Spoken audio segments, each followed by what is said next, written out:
അമ്മേ പരിശുദ്ധ അമ്മേ, അമ്മേ പരിശുദ്ധ ദൈവമാതാവേ, കൃപാസനത്തിലൂടെ ഞങ്ങൾക്കും ഞങ്ങളുടെ ദേശത്തിനും അമ്മ മധ്യസ്ഥം തേടി തന്ന എല്ലാ അനുഗ്രഹങ്ങൾക്കും കൃപകൾക്കും ഞങ്ങളിപ്പോൾ ഹൃദയം നിറഞ്ഞ നന്ദി പറയുന്നു.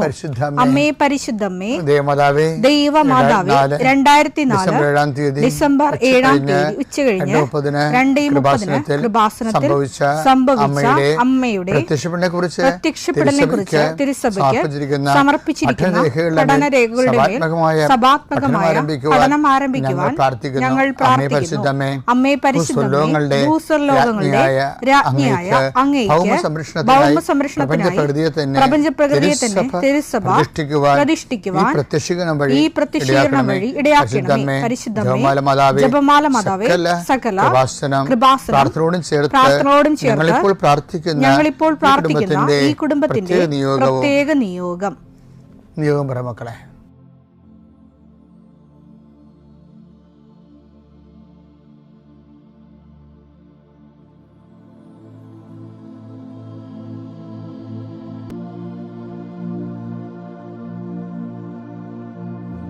അമ്മയുടെ പ്രത്യക്ഷീകരണത്തിന്റെ ഈ അനുഗ്രഹവേളയിൽ ഞങ്ങൾക്ക് സാധിച്ചു തരുവാൻ കനിയണമേ. ആമേൻ. വിശ്വാസ പ്രമാണം. സർവശക്തനായ പിതാവും ആകാശത്തിന്റെയും ഭൂമിയുടെയും സൃഷ്ടാവുമായ ദൈവത്തിൽ ഞാൻ വിശ്വസിക്കുന്നു. അവിടുത്തെ ഏകപുത്രനും ഞങ്ങളുടെ കർത്താവുമായ ഈശോമിശിഹായിലും ഞാൻ വിശ്വസിക്കുന്നു. ഈ പുത്രൻ പരിശുദ്ധാത്മാവിനാൽ ഗർഭസ്ഥനായി കന്യകാമറിയത്തിൽ നിന്ന് പിറന്ന് പൊന്തിയോസ് പീലാത്തോസിന്റെ കാലത്ത് പീഡകൾ സഹിച്ച് കുരിശിൽ തറയ്ക്കപ്പെട്ട് മരിച്ച് അടക്കപ്പെട്ട് പാതാളങ്ങളിൽ ഇറങ്ങി മരിച്ചവരുടെ ഇടയിൽ നിന്ന് 3-ാം നാൾ ഉയർത്ത് സ്വർഗത്തിലേക്ക് എഴുന്നള്ളി സർവശക്തിയുള്ള പിതാവായ ദൈവത്തിന്റെ വലതുഭാഗത്തിരിക്കുന്നു. അവിടെ നിന്ന് ജീവിക്കുന്നവരെയും മരിച്ചവരെയും വിധിക്കുവാൻ വരുമെന്നും ഞാൻ വിശ്വസിക്കുന്നു. പരിശുദ്ധാത്മാവിലും ഞാൻ വിശ്വസിക്കുന്നു.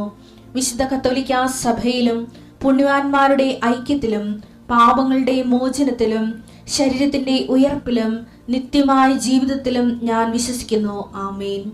സുഖസ്ഥനായ ഞങ്ങളുടെ പിതാവേ, അങ്ങയുടെ നാമം പൂജിതമാകണമേ. അങ്ങയുടെ രാജ്യം വരണമേ. അങ്ങയുടെ തിരുമനസ് സ്വർഗത്തിലെ പോലെ ഭൂമിയിലും ആകണമേ. അന്നു വേണ്ടുന്ന ആഹാരം ഇന്ന് ഞങ്ങൾക്ക് തരണമേ. ഞങ്ങളോട് തെറ്റ് ചെയ്യുന്നവരോട് ഞങ്ങൾ ക്ഷമിക്കുന്നത് പോലെ ഞങ്ങളുടെ തെറ്റുകൾ ഞങ്ങളോടും ക്ഷമിക്കണമേ. ഞങ്ങളെ പ്രലോഭനത്തിൽ ഉൾപ്പെടുത്തരുതേ, തിന്മയിൽ ഞങ്ങൾ രക്ഷിക്കണമേ. ആമേൻ. നന്മ നിറഞ്ഞ മറിയമേ, സ്വസ്തി. കർത്താവ് അങ്ങയുടെ കൂടെ സ്ത്രീകളിൽ അങ്ങ് അനുഗ്രഹിക്കപ്പെട്ടവളാകുന്നു. അങ്ങയുടെ ഉദരത്തിൻ ഫലമായി ഈശോ അനുഗ്രഹിക്കപ്പെട്ടവനാകുന്നു. പരിശുദ്ധ മറിയമേ, തമ്പുരാന്റെ അമ്മേ, പാപികളായ ഞങ്ങൾക്ക് വേണ്ടി ഇപ്പോഴും ഞങ്ങളുടെ മരണസമയത്തും തമ്പുരാനോട് അപേക്ഷിക്കണമേ. ആമേൻ. കർത്താവിന്റെ ഉന്നതമായ നാമത്തിന് സ്വസ്ഥം ചെയ്യും. കർത്താവിന്റെ വിശുദ്ധ പൗരോഹിത്യത്തെ മഹത്വപ്പെടുത്തണമേ. കർത്താവ് സഭയിലുള്ള സാന്നിധ്യം പ്രകടമാക്കണമേ. 40 വർഷം ഞാൻ അർപ്പിച്ച കൃപാന്റെ യുഗതിയാൽ കൃപാസ്ഥാനത്താറെ ജീവനോടെ പ്രത്യക്ഷപ്പെട്ട മാതാവിന്റെ മധ്യസ്ഥത്താൽ ഞാൻ മക്കളെ ഈശോ നാമത്തെ ആശീർവദിക്കുന്നു. കർത്താവെ, ജോലിയില്ലാത്തവര്, വീടില്ലാത്തവര്, ജീവിതത്തിൽ കലഹങ്ങളും ഭിന്നതകൊണ്ട് പിരിഞ്ഞു താമസിക്കുന്ന ജീവിത പങ്കാളികളെ, കുഞ്ഞുങ്ങളുടെ തെറ്റായ അവസ്ഥകൾ കണ്ട് വിഷമിക്കുന്ന മാതാപിതാക്കന്മാരെ, ശാരീരികമായ രോഗങ്ങളെ അവസരപ്പെടുന്നതും രോഗം ആകുന്നതിന് സമയമെടുക്കുന്നില്ലെന്ന് ഓർത്ത് ഉത്കണ്ഠപ്പെടുന്നവരെയും സമർപ്പിച്ച് പ്രാർത്ഥിക്കുന്നു. ഇന്ന് യാത്ര ചെയ്യുന്നവരെ, ഇന്നത്തെ യാത്രയ്ക്ക് വേണ്ടി വിവിധമായ ഒരുക്കിയിരിക്കുന്ന ലക്ഷ്യങ്ങൾ, കണ്ടുമുട്ടുന്ന വ്യക്തികൾ, സംസാരിക്കുന്ന സംഭാഷണങ്ങൾ, എഴുതുന്ന രേഖകൾ, ഒപ്പിടുന്ന ഡോക്യുമെൻറ്റുകൾ, പങ്കെടുക്കുന്ന ഇൻ്റർവ്യൂകൾ, സെൻഡ് ചെയ്യുന്ന മെസ്സേജുകൾ എല്ലാം കർത്താവിൻ്റെ കൃപയാൽ നിറയപ്പെടാനും നീ ഇന്ന് തിരികെ എത്തുന്ന സമയത്ത് കർത്താവിൻ്റെ കൃപ നിന്നും നിറഞ്ഞു നിന്നുകൊണ്ട് സന്തോഷം വന്ന് ഉറങ്ങുവാനും ഇന്നത്തെ ദിവസം മുൻനിർത്തി നീ കണ്ടുമുട്ടുന്ന ഓരോ നിമിഷങ്ങളെയും, നിൻ്റെ ഓരോ സമയങ്ങളെയും, സന്ദർഭങ്ങളെയും, എല്ലാം സംരംഭങ്ങളെയും പരിശുദ്ധമ്മ ദൈവമാതാവിൻ്റെ മധ്യസ്ഥത്തിലെ രാത്രിയും തിരിച്ചെത്തുന്നവരെ കർത്താവിൻ്റെ നാമത്തിൽ മാതാവിൻ്റെ മധ്യസ്ഥതയും ഞാൻ നിൻ്റെ ജീവിതത്തെയും നിൻ്റെ കുടുംബത്തെയും ഈശോ നാമത്തെ ആശീർവദിക്കുന്നു. എൻ്റെ പ്രിയോട് ഞാൻ ഇന്നലെ പറഞ്ഞതിൻ്റെ കുറച്ച് ബാക്കി പറഞ്ഞു. ഞാൻ ഒരു രസമുണ്ടേ. എൻ്റെ പ്രസംഗത്തിന് എൻ്റെ കുറച്ച് എന്നോട് വളരെ അടുപ്പമുള്ളവരൊക്കെ വാട്സപ്പ് റിലേഷൻസ് ഉള്ള ആൾക്കാരുണ്ടല്ലോ, ഏറ്റവും അടുത്ത സഹപ്രവർത്തകർക്ക് അതുള്ളൂ 10-20 വരെ ഉണ്ടാകാൻ തുടങ്ങണം. അപ്പോൾ അവർ ചിലരൊക്കെ ഇത് ഈ ഡെയിലി ബ്രെഡ് കൂടുന്നുണ്ട്. അപ്പോൾ ഒരാൾ കൂടെ പറഞ്ഞേ, അച്ഛൻ്റെ ജീവിതാനുഭവങ്ങൾ കേൾക്കാൻ നല്ല രസമാണെന്നത്. അപ്പം ഞാൻ ഇന്നൊരു ജീവിതാനുഭവം പറയാൻ പോയി. ഞാൻ അമ്പലപ്പുഴ ഒരു പള്ളിയിൽ വികാരിയായിട്ടിരിക്കുകയാണ്. കുറേ കാലം ഇരുന്നേ അവിടെ. അന്ന് നിങ്ങൾക്ക് പലർക്ക് എന്നെ അറിയത്തില്ലായിരുന്നു. ഞാൻ അമ്പലപ്പുഴ പള്ളിയിൽ 6 കൊല്ലത്തോളം അവിടെ വികാരിയായിട്ടിരുന്നു. അവിടെ കുറേ ഒരു പ്രശ്നം വെച്ച് കഴിഞ്ഞാൽ പള്ളിയുടെ ഒരു സ്ഥലമേ കുട്ടനാടൻ പാടശേഖരങ്ങളുടെ കൂട്ടത്തിൽ നടുക്ക് അമ്പലപ്പുഴ പള്ളിക്ക് ഒരു സ്ഥലം ഉണ്ടായിരുന്നു, അത് നെൽപ്പാടം. അപ്പോൾ പിതാവ് പാസ്റ്റർ വിസിറ്റ് വന്നപ്പോൾ ഞങ്ങൾ അവിടെ പോയി. ഇടയ സന്ദർശനം വന്നപ്പോൾ അപ്പോൾ ഞങ്ങൾക്ക് ഈ സ്ഥലമൊന്നും അറിയത്തില്ല. അപ്പോൾ നടത്തിപ്പുകാരൻ കൈ ചൂണ്ടി പള്ളിയിൽ നിന്ന് കുട്ടനാടൻ പാടശേഖരത്തിൻ്റെ അരികിൽ പോയി വെച്ച് കൈ ചൂണ്ടി, ഇന്ന സ്ഥലത്താണ് നമ്മുടെ സ്ഥലം കിടക്കണമെന്ന്. അപ്പോൾ അവിടെ നമ്മുടെ ഈ രേഖയൊന്നുമില്ല. പണ്ട് 945 അപ്പോൾ എത്രയോ വർഷം കഴിഞ്ഞ്, അല്ല 45 വർഷം മുമ്പ് നമ്മൾക്ക് ആരോ ഇഷ്ടദാനം തന്നാണ്. വിൽപ്പത്തത്തിലൂടെ, ഏതോ ഒരു വിൽപ്പത്തത്തിലൂടെ പള്ളിക്ക് ഇഷ്ടദാനം കിട്ടിയതാണ്. അപ്പോൾ നമ്മുടെ കയ്യിൽ അങ്ങനെ രേഖകൾ അതിനൊന്നുമില്ല. പക്ഷേ എന്താ സംഭവിച്ചു കഴിഞ്ഞാൽ, അപ്പോൾ ഞാനുണ്ട്, പിതാവുണ്ട്, ശിവൻ അത്തിപ്പുഴ പിതാവ്, ഇന്നത്തെ ട്രസ്റ്റികളുണ്ട്. അപ്പോൾ എനിക്ക് ഏറ്റവും എൻ്റെ റൈറ്റ് ഹാൻഡായിട്ട് നടക്കുന്ന ഒരു ട്രസ്റ്റിയുണ്ട്, കുഞ്ഞോൻ ചേട്ടൻ എന്ന് പറയും. അപ്പോൾ ഞങ്ങൾ തമ്മിൽ ഭയങ്കര കമ്പനിയായിരുന്നു. ഇപ്പം ഇല്ല, കർത്താവിൻ്റെ അടുത്തൊക്കെ പോയി. അപ്പോൾ ഞങ്ങൾ തന്നെ പ്ലാനിട്ട് നമുക്ക് പ്രാർത്ഥിക്കാം, എപ്പോഴെങ്കിലും ഇതിനൊരു സമാധാനം ഉണ്ടാവും. നമ്മൾ നല്ല 5-6 ഏക്കറുണ്ട്, ചെറിയ ഏക്കർ, കുട്ടനാട്ടിൽ 5-6 ഏക്കർ സ്ഥലമാണ്. അപ്പോൾ ഞാൻ ഇത് എൻ്റെ ജപമാലയുടെ സമയത്ത് ഇപ്പം എനിക്കും വേറെയും കുറേ വിഷയങ്ങൾ അവിടെ ഉണ്ടായിരുന്നു. ജനങ്ങളെല്ലാം നമ്മൾ അവിടെ ഇടവകയൊന്നും അളന്നില്ലാഞ്ഞിട്ട് നമ്മൾ പീറ്റർ പിതാവിൻ്റെ കാലത്ത് സ്ഥലം വാങ്ങിച്ചിട്ട് 2.5 ഏക്കർ സ്ഥലം അമ്പലപ്പുഴ ടൗണിൽ വാങ്ങിച്ചിട്ട് നമ്മുടെ ആൾക്കാരെ പലയിടത്തുനിന്നും വീടില്ലാത്തവരെ കൊണ്ടുപോയി അവിടെ വീട് കെട്ടിക്കൊടുത്ത് താമസിപ്പിക്കുകയാണ്. അത്രയും ഭയങ്കര പേഴ്സ പ്രവർത്തനം അവിടെ നടത്തിയത്. പക്ഷേ അങ്ങനെ കൊടുത്തപ്പോൾ എല്ലാവരും കൊടുത്തു, എല്ലാ ജാതിക്കാർക്കും കൊടുത്തു. അവരാരും നമുക്ക് ക്രിസ്ത്യാനിയാക്കാൻ വേണ്ടി കൊടുത്തതല്ല. അത് ക്രിസ്തു നമ്മളോട് പറഞ്ഞിട്ടുണ്ട്, നിങ്ങൾ സ്വർഗസ്ഥനായ ഞങ്ങളുടെ പിതാവേ എന്ന് നമ്മൾ പ്രാർത്ഥിക്കുകയും പ്രവർത്തിക്കുമ്പോൾ മറ്റുള്ളവരത് അതിനകത്ത് ആനുകൂല്യം കൂട്ടാതിരിക്കുകയും ചെയ്യുമ്പോൾ കള്ളത്തരമല്ലേ. അതുകൊണ്ട് ക്രിസ്ത്യാനികൾ ആർക്കെങ്കിലും കൊടുക്കുന്നുണ്ടെങ്കിൽ അത് മതം മാറ്റാൻ വേണ്ടിയൊന്നുമല്ല. അത് ഈ സ്വർഗസ്ഥനായ ഞങ്ങളുടെ പിതാവേ എന്ന് വെക്കുമ്പോൾ എല്ലാവരും ദൈവത്തിൻ്റെ മക്കളായതുകൊണ്ട് നമ്മൾ ഇവിടെ പങ്കുവെക്കുമ്പോൾ അവിടെ പകർച്ച കൊടുക്കും. അങ്ങനെ പല ഹൈന്ദവ സഹോദരങ്ങൾക്കും മുസ്ലിം സഹോദരങ്ങൾക്കും ആലപ്പുഴ രൂപത അമ്പലപ്പുഴ ഇടവകയിൽ സ്ഥലവും വീടും വാങ്ങിച്ചു കൊടുത്തിട്ടുണ്ട്. മുസ്ലിംസിനുണ്ട്. ഞാൻ അവിടെ പോകണതാണ്, അവരെ സന്ദർശിക്കാനൊക്കെ പോകണതാണ്. പലപ്പോഴും നമ്മൾ ഓർക്കണം. ഇപ്പം നിങ്ങളിപ്പോൾ ഈ FCRI എന്നൊക്കെ പറഞ്ഞപ്പോൾ കേട്ടപ്പോൾ ഭയങ്കരമായിട്ട് ക്രിസ്ത്യാനിക്ക് മലമറച്ച കാശ്. ക്രിസ്ത്യാനി ചെയ്യണേ എന്താണ് ശരിക്കും പറഞ്ഞാൽ ഇതുപോലുള്ള ജോലിയാണ് ചെയ്യണത്. ഇനി FFA എന്ന് പറഞ്ഞ സംഘടനയുണ്ട്, അതും ഞാനത് കൈകാര്യം ചെയ്തിട്ടുള്ളതാണ്. അതും ആർക്കാണ് കൊടുക്കുന്നത്? ക്രിസ്ത്യൻസിനും കൊടുക്കും, ഹിന്ദുസിനും കൊടുക്കും, മുസ്ലിംസിനും കൊടുക്കും. അത് ഫാമിലി FFA ഫാമിലി അസോസിയേഷന് വേണ്ടിയുള്ള സംഭാവനയാണ്. ഇപ്പോൾ ക്രിസ്ത്യാനിക്ക് എന്തെങ്കിലും കിട്ടിയാൽ എല്ലാവർക്കും അത് കിട്ടും. അത് പഠിത്തമായാലും കോളേജായാലും ഇതുപോലെയുള്ള സഹായമായാലും കിട്ടും. അപ്പം അത് ഞങ്ങൾക്ക് അങ്ങനെ അങ്ങനെ നിന്നാൽ മാത്രമേ ഞങ്ങളുടെ ജീവിതം ദൈവസന്നിധിയിൽ സുവിശേഷ വിഹിതമാകത്തുള്ളൂ. അതാണ്. അപ്പം ഞാനിത് ജസ്റ്റ് ഇപ്പോൾ പറഞ്ഞതേ ഉള്ളൂ കേട്ടോ. ഇങ്ങനെ ഇഷ്യൂസൊക്കെ നടക്കുമ്പോൾ ഇപ്പോൾ ഭയങ്കര ആൾക്കാർ ഭയങ്കര വർഗീയതയല്ല അവിടെയൊക്കെ എന്തെങ്കിലും ഒരു അവസ്ഥ കിട്ടാൻ കാത്തിരിക്കുകയാണ് ആൾക്കാർക്ക് വർഗീയത പ്രചരിപ്പിക്കാൻ വേണ്ടി. അത് അവരുടെ കസേര വിപ്ലവമാണ്. അതിനകത്തൊന്നും ഞങ്ങൾ ആരും പോയി തലവെക്കത്തില്ല. Let them have it for their convenience. ഞാനിപ്പോൾ പറഞ്ഞതിൻ്റെ കാരണം ഈ സ്ഥലത്തിന് നമുക്ക് രേഖയിലല്ല. അപ്പം ഞാൻ നമ്മുടെ അടുത്ത് രേഖയില്ലെന്നേ ഉള്ളേ. ഒരു സാധനം ഇല്ല എന്ന് പറഞ്ഞു കഴിഞ്ഞാൽ അതില്ല എന്നല്ല എൻ്റെ അർത്ഥം. അത് ദൈവത്തിൻ്റെ അടുത്ത് ഉണ്ടെന്നല്ല എൻ്റെ അർത്ഥം. അപ്പം ഞാൻ എന്ത് ചെയ്യാന്ന് വെച്ച് കഴിഞ്ഞാൽ, ഞാൻ ചെയ്തുകൊണ്ടിരുന്ന പരിപാടി വെച്ചാൽ, ഇപ്പം ഈ സ്ഥലം ആൾക്കാർക്ക് കൊടുത്തെന്ന് പറഞ്ഞില്ലേ, അവർക്ക് അന്ന് പ്രമാണം ചെയ്ത് കൊടുത്തില്ലായിരുന്നു. അവർക്ക് കൊടുത്തിരിക്കുന്നത് അവർക്ക് ഉപയോഗിക്കാൻ വേണ്ടി കൊടുത്തതാണ്. അപ്പോൾ 10-14 കൊല്ലം മുമ്പ് കൊടുത്തു. അപ്പം ഞാൻ ചെന്നപ്പോൾ എല്ലാവരും വന്ന്, ഞാൻ ഈ പ്രാർത്ഥനക്കാരനൊക്കെ കാരണം ഒറ്റയടിക്ക് മറുപടി പറയത്തില്ല. അച്ഛൻ അതിനെക്കുറിച്ച് അച്ഛൻ്റെ ഒരു ഹ്യൂമാനിറ്റേറിയൻ കൺസെപ്റ്റ് ഉണ്ടാകുമല്ലോ വിചാരിച്ചിട്ട് ആൾക്കാർ, ഞാൻ ചെന്നപ്പോൾ തന്നെ എടുത്തു തോന്നുന്നു, അച്ഛാ ഞങ്ങൾക്ക് പഞ്ചായത്തിൽ നിന്ന് ആനുകൂല്യം ഒരു ആനുകൂല്യം കിട്ടണില്ല അച്ഛാ, ഒരു സെപ്റ്റി ടാങ്ക് പോലും ഞങ്ങൾക്ക് റിപ്പയർ ചെയ്യാൻ പറ്റണില്ല അച്ഛാ. അപ്പോൾ അതുകൊണ്ട് അച്ഛൻ ഞങ്ങളുടെ പേര് ഇതാക്കി തരാൻ പിതാവിനോട് പറയണമെന്ന് പറഞ്ഞു. അപ്പം ഞാനത് എനിക്കറിയാം, ഇവർ കൊടുത്താൽ ഇവർ ചില ആൾക്കാർ വിറ്റ് അപ്പം തന്നെ രാജ്യം വിട്ടു പോകും, മക്കൾക്ക് അവിടെ പഠിക്കണം ഇവിടെ പഠിക്കണം എന്നൊക്കെ പറഞ്ഞുകൊണ്ട് ഇവരപ്പം തന്നെ വിൽക്കും. അതൊക്കെ എനിക്കറിയാം. പിന്നെ കിടപ്പാടം പോലും ഇല്ലാത്ത അവസ്ഥയിലാകും. അപ്പോൾ അതുകൊണ്ട് ഞാനിങ്ങനെ ഡൗൺ ചെയ്ത് നിൽക്കുക. എങ്കിലും ഞാനൊരു പണി ചെയ്ത് എന്ത് ചെയ്യുന്നറിയാവോ, അതായത് ഞാൻ ഈ അവിടെ ചെന്നപ്പോൾ തന്നെ, ആ പള്ളി ചെന്നപ്പോൾ തന്നെ ചെയ്ത പരിപാടി വെച്ച് കഴിഞ്ഞാൽ, അവിടെ ലൂർദ് മാതാവിൻ്റെ രൂപമാണ്, മാതാവിൻ്റെ രൂപമായിട്ട് അവിടെ ഉള്ളത്. അപ്പം ഞാൻ ലൂർദ് മാതാവിന്, എനിക്ക് എവിടെയെങ്കിലും പോകണമെന്നുണ്ടെങ്കിൽ മാതാവിനോട് കണ്ട് സംസാരിച്ചിട്ടേ പോകത്തുള്ളൂ. അപ്പം ഞാൻ എന്ത് ചെയ്തു, ഞാൻ അമ്പലപ്പുഴ പള്ളിയുടെ വാതിക്കലുടെ ജനൽ തുറന്നിട്ടിട്ട് അൾത്താറയിൽ ഇരുന്ന മാതാവിനെ കൊണ്ടുവന്ന് അവിടെ അകത്ത്, പള്ളിയുടെ അകത്ത് ഒരു മേശയിട്ട് പ്രതിഷ്ഠിച്ചു. അപ്പോൾ എനിക്ക് കൈയെത്തി അമ്മയുടെ കാലിൽ തൊട്ടിട്ടും കാര്യങ്ങൾ പറഞ്ഞിട്ട് പോകണം. തിരിച്ച് രാത്രി 1 മണിക്കും 2 മണിക്കൊക്കെയാണ് ചിലപ്പോൾ കയറി വരുന്നത്. അപ്പോൾ അമ്മയെ കണ്ടിട്ട് അവിടെ ലൈറ്റ് ഇട്ടിട്ടുണ്ട്, അമ്മയെ കണ്ടിട്ട് പോയി കിടന്ന് ഉറങ്ങണം. അപ്പോൾ അവരുടെ പ്രൈവറ്റ് റിലേഷൻസാണതെല്ലാം. അപ്പോൾ ഒരു പ്രാവശ്യം ഞാൻ ഇപ്പോൾ ഈ പ്രശ്നങ്ങൾ വന്നപ്പോൾ ഞാൻ എന്ത് വെച്ച് കഴിഞ്ഞാൽ, ഞാൻ ആ കൊടിമരം, അമ്മയുടെ ഫ്രണ്ടിൽ തന്നെ കൊടിമരമുണ്ട്, ആ കൊടിമരത്ത് നിന്ന് ഞാൻ സമയം കിട്ടുമ്പോഴൊക്കെ ആൾക്കാർക്ക് ഒഴുതെങ്കിൽ ഞാനവിടെ ഫ്രീ ആയിട്ടിരിക്കുന്ന കുറേ സമയമുണ്ടായിരുന്നു. അന്ന് ഇന്നുപോലെ കൃപാസനത്ത് അതുപോലെ തിരക്കൊന്നുമില്ല. എനിക്കിങ്ങനെ വല്ലപ്പോഴും ശുശ്രൂഷക്ക് ചൊവ്വാഴ്ചയോ ഞായറാഴ്ചയോ ഇവിടെ വന്നാൽ മതി, ബാക്കിയെല്ലാം ഞാൻ അവിടെ തന്നെയായിരുന്നു. അപ്പം ഞാൻ കൊടിമരത്തെ വന്നിരുന്ന് കൊന്തയില്ല. എന്നിട്ട് പിന്നീട് കൊടിമരത്തെ നിന്ന് മുട്ടിട്ട് നിരങ്ങി അമ്മയെടുത്ത് ചെല്ലും.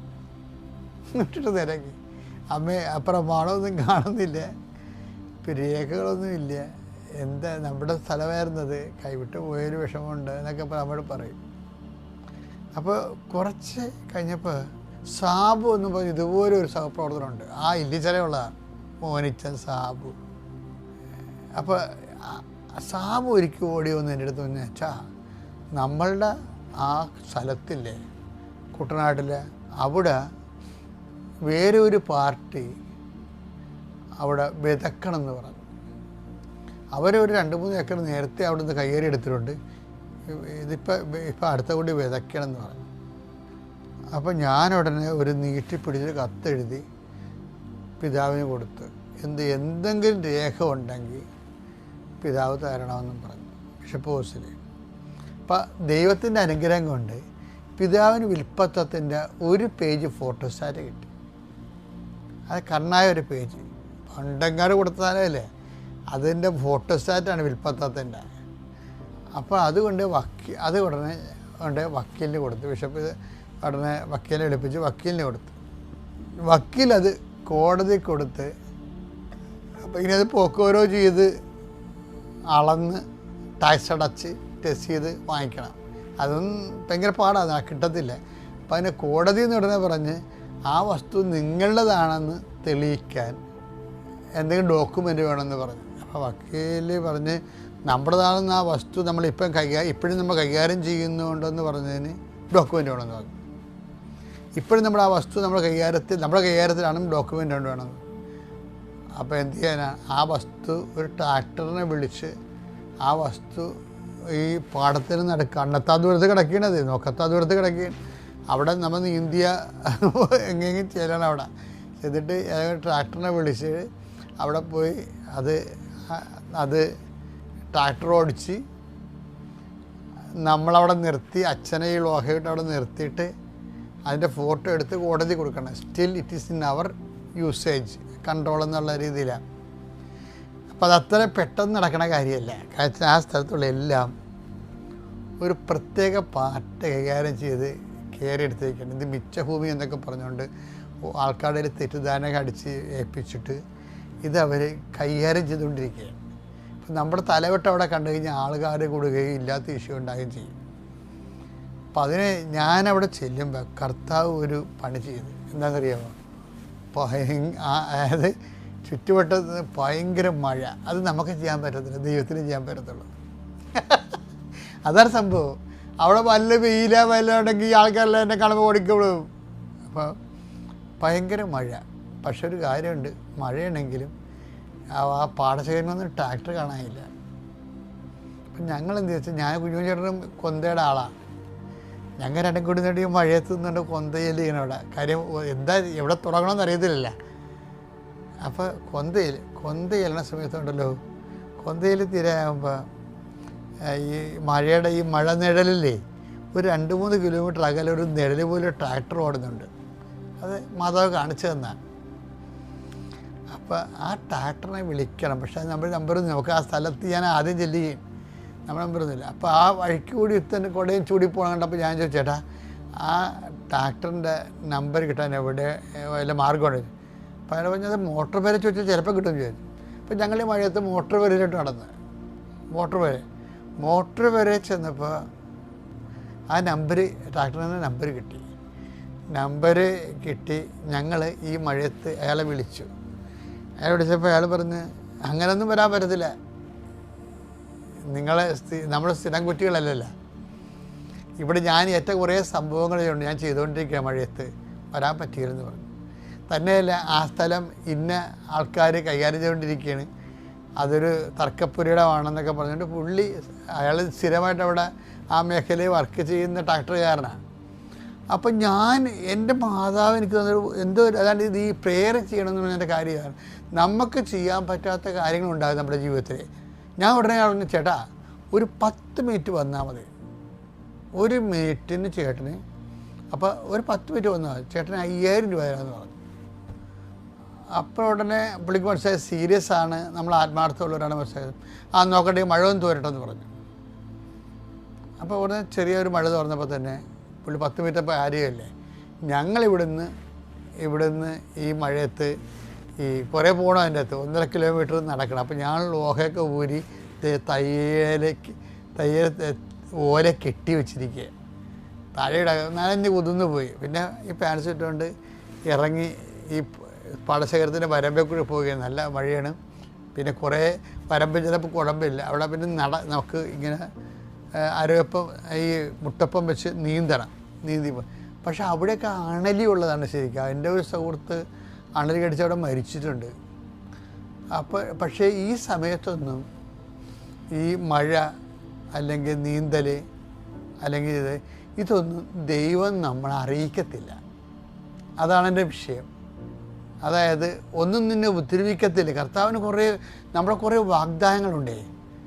സർപ്പങ്ങൾ നമ്മൾ ഇന്നലെ കണ്ടില്ലേ, നിങ്ങളെ സർപ്പങ്ങളെ കയ്യിലെടുക്കും, നിങ്ങൾ ഉപദ്രവിക്കത്തില്ലെന്ന് പറഞ്ഞ പോലെ തന്നെ ഇങ്ങനെയുള്ള നെഗറ്റീവ് ഒന്നും, അതാണ് ഞാൻ ഇന്ന് പറഞ്ഞത്, അത് ദൈവം ഇങ്ങനെ ബ്ലോക്ക് ചെയ്ത് കളയും. നമ്മൾ ആ സമയത്ത് അണലയെക്കുറിച്ച് ചിന്തിക്കണില്ല, മഴയെക്കുറിച്ചോ വെള്ളത്തെക്കുറിച്ചോ നമ്മൾ വീഴുമോ അങ്ങനെയൊന്നും ചിന്തിക്കണില്ല. അപ്പം നമ്മളെ ചിന്തിപ്പിക്കാതെ, നെഗറ്റീവ്സ് ഒന്നും ചിന്തിപ്പിക്കാതെ, ദൈവം മാരകമായി എന്ത് കഴിച്ചാലും നിനക്ക് ഒരു ഉപദ്രവം ഉണ്ടാകത്തില്ലെന്ന് പറഞ്ഞില്ലേ.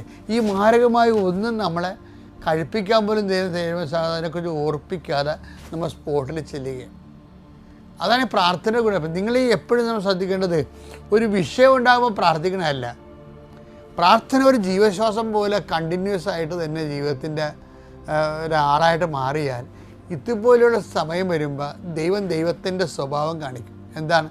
ആൾക്കാർ ഓടിക്കൂടായിരിക്കാം, മഴ പെയ്ച്ചു, അണലിയും പാമ്പൊക്കെ കൊണ്ടുവരുന്ന സ്ഥലത്ത് കൂടി എന്നെ അത് അറിയിക്കാതെ കൊണ്ടുപോയി ഈ ട്രാക്ടർ കയറാനും കറക്റ്റ് സ്പോട്ടിൽ വന്ന് ആ സമയത്ത് കുഞ്ഞുചേട്ടൻ ഇയാളെ ഉഴുത് ഞാൻ നടന്നതിൻ്റെ കൂടെ അയാൾ ഫോട്ടോ എടുത്ത് കോടതി കൊടുത്ത്, കോടതി വസ്തു അളക്കാൻ തീരുമാനിച്ചു.